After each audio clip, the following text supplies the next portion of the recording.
Salut à tous, j'espère que vous allez bien. Donc, je reviens encore vers vous pour vous parler des choses de cette réalité du visible. Et comme je l'ai dit constamment dans mes vidéos, que mon monde dit qu'il n'y a rien de nouveau, c'est ce qui a été, c'est ce qui est, c'est ce qui sera.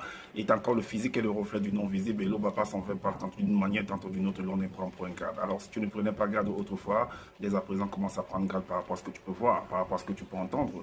Analyse bien la situation et analyse bien la situation, retiens ce qui est bon et transmets-le à tes enfants afin qu'ils puissent sortir de l'ignorance. Alors, ce que nous allons partager aujourd'hui, c'est le langage spirituel. Le secret qui est caché dans ce qu'on appelle le langage spirituel. Et nos pères et nos mères avaient une façon de parler qui n'est pas à la merci de tout le monde, en fait. Et nous allons en fait vous partager quelques astuces, quelques exemples en fait de comment est-ce que nos pères s'exprimaient. Et celui qui n'avait pas connu en fait l'initiation ne pouvait pas comprendre en fait pourquoi est-ce qu'il parlait comme ça. Il va te dire par exemple, c'est pourquoi il est écrit que la nature elle-même ne vous enseigne-t-elle pas, parce que avant que l'homme ne soit manifesté dans le visible, la nature existait déjà. Donc les animaux, et ainsi de suite, la verdure. Voilà pourquoi il va prendre les éléments dans la nature pour pouvoir parfois appuyer ses dires. Donc c'est ce qu'on appelle des proverbes, des énigmes, des paraboles, ainsi de suite. Donc c'était un roi. C'était un roi et le roi en fait s'apprêtait à aller en guerre, à résoudre en fait un problème. Et il a fait venir en fait ses notables tout autour de lui. Il a demandé également l'aide en fait de ses confrères rois, de l'un de ses confrères rois en fait de l'aider dans cette bataille-là. Et il a réuni en fait ses prophètes et ces notables qu'on va appeler des prophètes, parce que les notables sont des prophètes, hein, oui.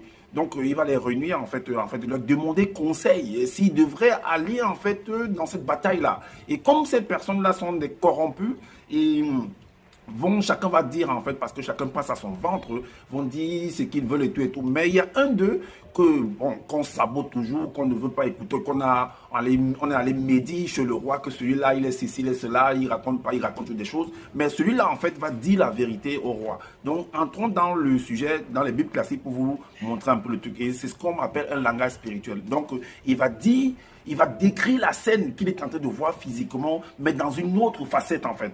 Alors, donc, dans le livre de 1 roi, au chapitre 22, à partir du verset 6, il est dit, alors, le roi d'Israël assembla les prophètes au nombre d'environ 400 en Galade.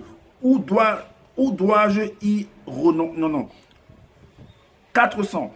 Et leur dit, irai-je attaquer Ramon à Galade ou dois-je y renoncer? Et il répondit, monte, et le Seigneur livrera entre les mains du roi. Donc que le roi aille et puis qu'il gagnera. Alors voici l'autre notable là qui n'était pas en fait pour avec les autres. Voici ce qu'il dit au chapitre 10, au verset 19, il dit, et Michée dit, écoute, donc il va dire en fait ce qu'il voyait et voilà, donc il dit la scène qu'il voyait, il dit, et Michée dit, lorsqu'il est venu, écoute donc, la parole de l'Éternel, j'ai vu l'Éternel assis sur son trône, et toute l'armée des cieux se tenait auprès de lui, à sa droite et à sa gauche.